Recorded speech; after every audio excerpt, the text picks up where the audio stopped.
And we're back. Part 2 of the Duane Harriot, DJ Duane Harriot interview.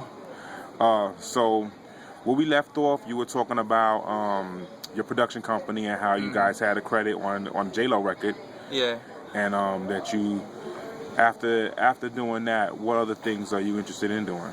Well, during the same time that we were doing that, like I said, you know, it was just kind of a way for us to you know, explore all the things that the industry had to offer on our own terms. So, you know, Peter Wade, he's like doing like engineering stuff, like almost exclusively in producing, and then Alec and I kind of went the other way when we, you know, and started doing like a lot of music consulting and a lot of like, you know, music programming for businesses, and as well as DJing like a lot of events, like a lot of fashion show events, and doing like fashion runway shows and things like that. At the same time that's going on, I've also established like my DJ career in terms of like clubs and stuff like that. Like I said before, you know, I had a residency on my own at APT, in addition to the one that I did with Lindsay Caldwell and Prince Language, which was Negro Clash.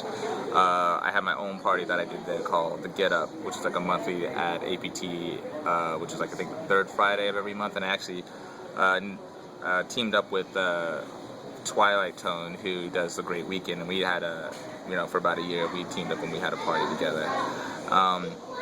I also started producing music, disco music, with a great friend of mine, Jorge Velez, aka Professor Genius, who is also a great friend of Black Ren. We formed a group called Bim Marks, which is just like a fun little thing that we did, just in a way to kind of document our own friendship musically. And we were blessed to have Still Love for Music, great label out of Chicago, but I put some of our stuff out. We did some remixes. Great. And, you know, as for the future is concerned, you know, I'm working on some new remixes of some New York bands, Ex-Cops and a couple of others. And, you know, I started doing parties again with Tim Lovely from Tummy Touch and Tiffany Crunkbony, who's an amazing DJ from Brooklyn. And, you know, just happy to still be in the game, you know? Happy to be doing this. I'm like excited and amped. I'm just still hungry, still love it. Still love hearing new music. I have a radio show on WFMU every Wednesday from noon to 3. It's great, you know?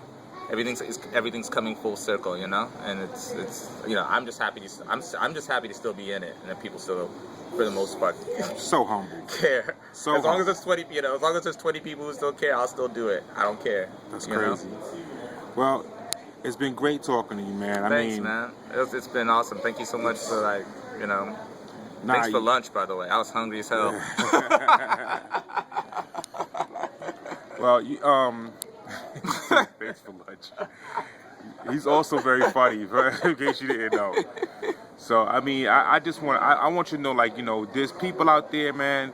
They get into a business and they just want to make some money, and there's people who actually learn how to create money from doing what they love. And you know, from everything you told me today, that's what it seems to be, is the path that you've taken. I mean, it's you gotta.